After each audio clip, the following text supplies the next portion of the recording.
you are required to find 5 fiction books and 5 nonfiction books.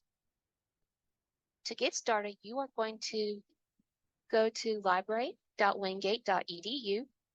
It'll take you to the library's homepage. On the library's homepage, you should see the Fetch database right here, next to the bulldog. Fetch is going to search our library's catalog for any books and resources that can pertain to your topic. This is the basic search. You can enter your search terms there, but it gets complicated if you have more than one search term or if you want to filter it in a certain way. So we're going to use advanced search. Click on advanced search, and it will take you to this page right here where it'll have more room to add keywords and filter sources. So let's say you have a book in mind that you want to use. So let's say, for example, you are teaching a first grade class and you want to use the book High Fly Guy by Ted Arnold. What you're going to do is search by title and author. So where it says any field, click on it, and you're going to select the title. Then you're going to enter the title of the book. So we're going to enter High Fly Guy.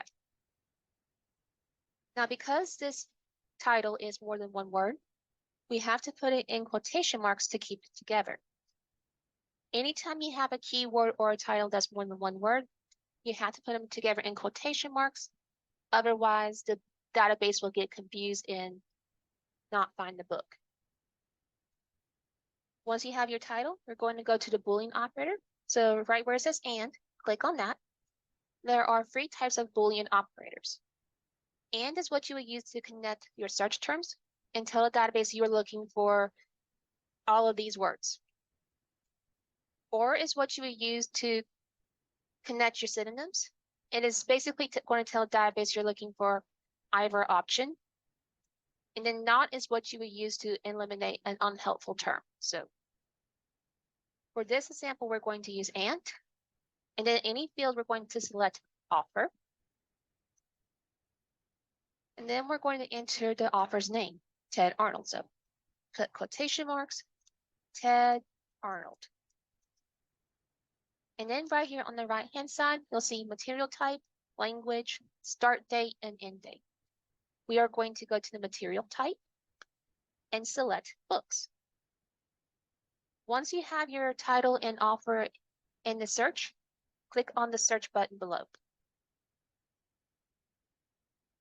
And it will pull up the results. So here is our book. And this gives you a brief description with the title, the author, the publication date, and the availability. So we're going to click on the title here. And it's going to open up this source in more detail. If you scroll down, you'll see details, including a description, so you can see what the book is about. And then right here where it says location items, this is going to tell you where the book is in the library. Our children's collection is divided up into 3 sections. There's the Baker and Taylor section, which is located near the circulation desk, and it houses our more newer collection of children's books and juvenile books, as well as YA books. There's also the juvenile books and the YA books that are located upstairs in the Kincaid room, which houses our older collection. And it's located on the 2nd floor near the ARC. So looking at this location is going to tell you it's located in the library, and it will tell you if it's available or not available. So this book is available. And then it's going to tell you the location. So this says it's in the juvenile section. So this means it's located in the Kincaid room. And then right after that, it's going to give you a call number. The call number is basically going to tell you where that book is in that section. Think of it as a physical address. We organize our books in alphabetical and numerical order. So the book right here is going to be in the PZ7 section. And then after that, it's going to be, there's A7379, which follows after PZ7 here. And then HI 2005 tells you information about the title, and that's going to be located here. So when you're reading this call number, this book is going to be located in the PZ7 section and then follows in that section. If you have any questions about the call number, or if you are having trouble finding the book, please reach out to a librarian or a library assistant for help. Now, what should you do if you don't have a title or author in mind, but you have a subject? You can search the book by subject. So let's clear this and go back to our advanced search by clicking on this little arrow on top. And we're going to clear our search filters. Now, you can search by subject. And basically the way it will work is you can enter a subject and then the keyword. So let's say, for example, you are planning to teach a 5th grade class about the topic of slavery. And you are looking for children's fiction books about the topic of slavery. Here's what you can do. So under any field, we are going to select subject. Then we are going to enter the term slavery. Next, we're going to go to our Boolean operator and go to any subject, change it to subject, and we are going to enter juvenile fiction. And put that in quotation marks. Now, juvenile fiction does describe children's literature, but we're going to add another search term called children's fiction. So we're going to click add a new line, go to our Boolean operator, and this time we're going to select or. Then subject, we're going to enter children's fiction.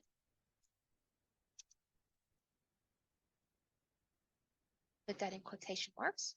And again, the purpose of doing a search like this is because sometimes books are labeled as juvenile fiction and sometimes they are labeled as children's fiction. So by adding both of these search terms, we are expanding our search to include more options.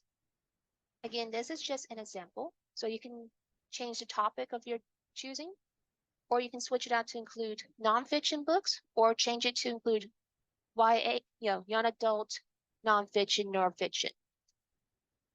Once you have your keywords in mind, go to material type and select books.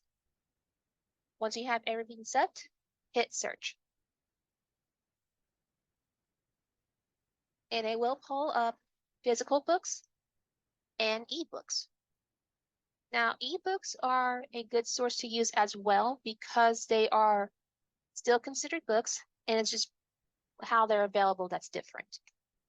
And the best way to tell if a book is an ebook or a physical book is to see where it is available. So looking at our examples below, you can see that the first book, The Slave Dancer by Paula Fox, is available online. That means it's an ebook. If we're looking at the book Africa is My Home, A Child of the Amistad by Monica Edlinger, it says it's available at the Ethel K. Smith Library, Juvenile section. This means that this book is located in the library. To access an ebook, you are going to click on the ebook here. So let's say we're going to read The Slave Dancer. And then it's going to have details below, including a description right here. And then right here where it says view online, it's going to give you an option on how to view it. Sometimes it gives you one option to view it like this, and sometimes it will give you multiple options. You're going to click on the link provided. So we're going to click on ebook Central Perpetual.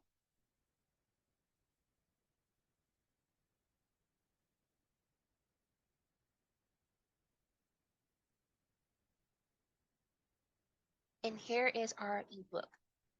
It's going to give you a couple of options here. So you can see read online, download the book. So if you don't want to lose a book, you can download it. You can also download a PDF chapter. So if you wanted just one chapter, you can do that as well. And then right here, it's going to tell you how many pages you have for copying and printing. Some books will give you a limit of 50 pages or 30 pages. and sometimes there is no limit. It just depends on the copyright of the book. So what you're going to do is click Read Online. And it's going to pull up the book on the right, and then your table of contents on the left. And then to read the book, you're just going to scroll through and read it like you would on a computer screen. Now, there is also a search within book. It's going to search for a certain keyword in the book. This can be a great resource to use if you're trying to figure out if this book talks about the subject, or if you are trying to find the quote that you were using earlier. So for example, if I type in music, I can see there's 6 results, and it's going to show where that word is used most often. I'll just click on chapter, click on the option, and here's our word. And again, if you think this book is going to be useful, you can download it here or print using the PDF file. Always get the PDF file. And that is pretty much it. There is a citation button here, but that can get a little tricky because citation generators are not always 100% accurate. So I would say avoid them if you can. And if you can't, try to reference it to the APA citation guide online. Now let's say you don't want an ebook. So we're going back to our Fetch database. And then right here on the left where you see tweak your results, go down to location. And it's going to pull up options for Baker and Taylor, juvenile, and young adult. You're going to select Baker and Taylor, juvenile, and young adult. Then hit apply filters. And now it's going to pull up our physical copies of the book that you can use.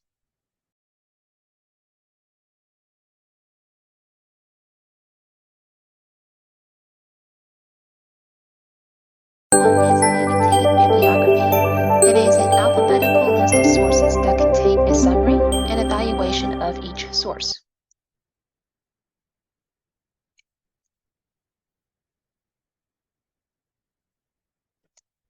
It is formatted in the following order. The citation is listed in MLA format first, followed by a paragraph of a summary of the source, then a paragraph about the evaluation of your source, and last is the paragraph that provides a brief explanation of how you plan to use the source.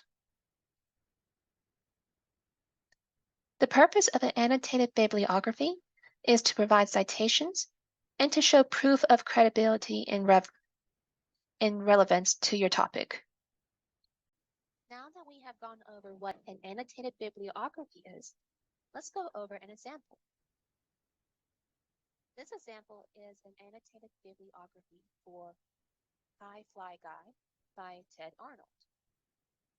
Remember, your annotated bibliography must be at least 2 paragraphs. The first part of an annotated bibliography is the citation. You should cite your source using the 7th edition APA format. So in this example here, we have our author as in last name, then first initial, then the publication date, then the title of the book, High Fly Guy, and the publisher. The first paragraph provides a description of the book. So you are going to use your own words to describe what the book is about. In this paragraph, this book is about a boy named Buzz who brings home a pet fly and enters him in the Amazing Pet Show. And it follows the story of what happens there. The next paragraph talks about how this book is going to relate to your content, and is how you are going to tie it in with your NCSCOS content. So for my example here, I used it to justify the RL 1.3 standard which talks about describing characters, setting, and major events in a story using key details, which focuses on describing characters, settings, and major events in a story. And then in my paragraph, I followed it up with how this book will be useful to the students. So I go into detail about how the book will encourage active engagement and will help them foster empathy and social emotional development. That is how and that's how the annotated bibliography looks.